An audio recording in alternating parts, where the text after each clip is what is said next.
The history you know about the Second World War ends in Berlin, in the Pacific, and in the frozen wastes of the Eastern Front. But a parallel history unfolded right here, in the heart of the American Southwest. A history of unexpected friendships, of forbidden love, and of a German soldier who simply vanished into the American landscape for 4 decades. This is the truth behind the title: The Last Escape of a POW in Texas. By 1943, America was drowning in captured enemy personnel. Over 425,000 German prisoners of war were held across the United States. Texas, a state with vast empty tracts and a booming agricultural need, became the epicenter of this unlikely occupation, housing over 150,000 German and Italian POWs in more than 42 main camps and over 100 branch camps. These were not the brutal stalags of the Third Reich. These were often dubbed Fritz-Ritzes by the locals. For the average Wehrmacht private captured in North Africa, the United States offered 3 square meals a day, medical attention, and the chance to work. They were put to work immediately, replacing the able-bodied Texans who were now fighting overseas. They harvested cotton, picked vegetables, and toiled in the lumberyards of East Texas. A German soldier captured fighting for Hitler was now helping to build the American war economy, and the sheer irony was lost on no one. But captivity, no matter how relatively comfortable, is still captivity. And for the ardent Nazi, or just the ambitious soldier, escape was the last duty. Over the course of the war, more than 2,200 German POWs would attempt to escape the American prison system. Most were recaptured within 24 hours, often turning themselves in after confronting the vast, empty, and dangerous Texas landscape. The US Army eventually could not account for only 7 prisoners who slipped through the cracks. But one man's freedom would stretch for 40 years, transforming his life into the ultimate long-term military infiltration. His name was Georg Gärtner. Captured in North Africa with the Afrika Korps in 1943, he was an artillery corporal, a trained draftsman, and a committed member of the Wehrmacht. Gärtner was eventually sent to Camp Concordia in Kansas, then later transferred south to Camp Hatch, New Mexico, part of the broader southwestern POW system. On September 22, 1945, a full 3 weeks after VJ Day had formally ended the Second World War, Georg Gärtner decided to make his move. The process of repatriation had begun. The ships were loading, the trains were running, but Gärtner had no desire to return to a Germany in ruins, occupied by the Allies and potentially under Soviet control. His only viable option was escape, not just from the camp, but from his own identity.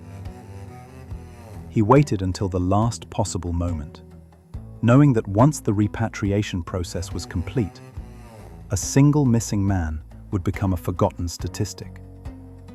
In the chaos of closing camps, he slipped out of his barracks, wearing a pilfered uniform, an American military winter greatcoat. He carried a small kit, a civilian sweater, a few cans of emergency rations, and a forged identification card from a camp theatrical troupe. Gärtner walked for 3 days, then slipped aboard a train heading east. For 4 decades, he would live under the assumed identity of Dennis F. Wiles. He spoke almost no English at the time, but the post-war American economy was vast, dynamic, and hungry for labor. He worked as a bellhop in California, a lumberjack in Oregon, a construction foreman in Colorado, and later a successful real estate salesman and ski instructor in Boulder, Colorado. He learned English, he married, and he built a new, stable life. All while the man named Georg Gärtner was still officially listed as the last unaccounted-for German prisoner of war in the United States. The FBI searched for him for years, convinced he had to be either dead in the desert or working for a neo-Nazi cell. But Gärtner was simply working, living a normal life, hiding in plain sight as a seemingly unremarkable American citizen. He confessed his true identity to his wife only in 1963, a secret they would hold together for 2 more decades. Finally, in 1985, after 40 years of freedom, Gärtner contacted the authorities. He revealed himself to a military historian on a speaking tour, sending a Christmas card confessing his status as the last unaccounted-for German POW. He made his surrender official on June 10, 1985, making international headlines. Gärtner was never prosecuted. The US government quietly closed the file on the last escape, accepting that the war and his captivity were long over. Gärtner's story is the sensational last escape. But the deep irony of the Texas POW system is that assimilation often occurred without a desperate flight. The true integration stories took place on the local farms and in the small towns that hosted the camps. In places like Camp San Augustine in East Texas, the labor shortage was critical.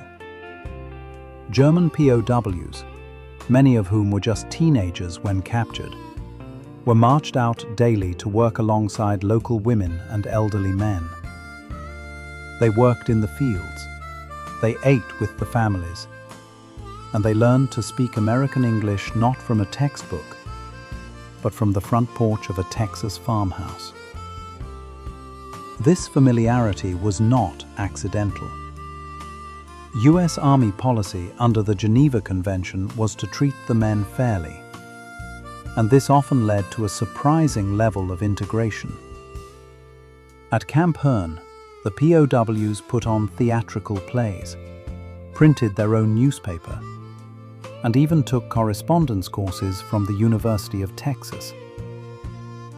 For many locals, the Germans they met were not the demonic enemy depicted in propaganda, but young men who shared the same European culture as their own grandparents.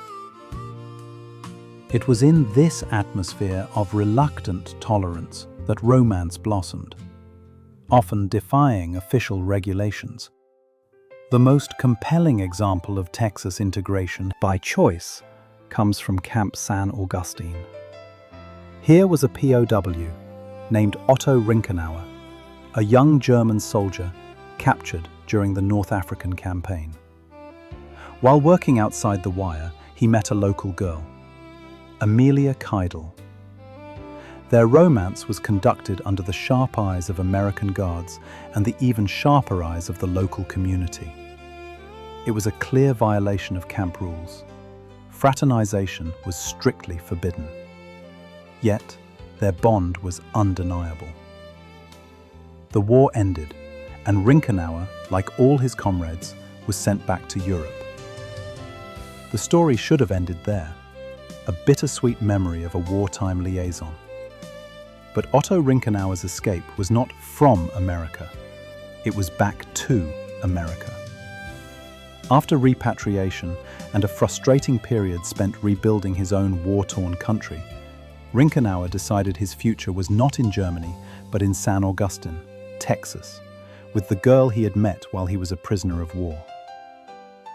He navigated the complex bureaucracy of post-war immigration, making a monumental choice to trade his homeland for the vast, alien landscape he had first seen from behind a barbed wire fence. He returned, and he and Amelia Keidel were married, integrating the former German soldier into the very Texas life he had once been imprisoned to service. Otto Rinkenauer was one of the few hundred German POWs who, upon being released and sent home, deliberately chose to return to the United States to settle permanently. proving that sometimes the deepest kind of escape isn't one that breaks a man out, but one that draws him back in. The Texas camps created a bond between former enemies that the war itself could not sever. These German soldiers came to the US as captives, but many of them found their new, true home in the Lone Star State. Which POW story should we cover next? A. The Sheriff. B. The Christmas Truce. Comment.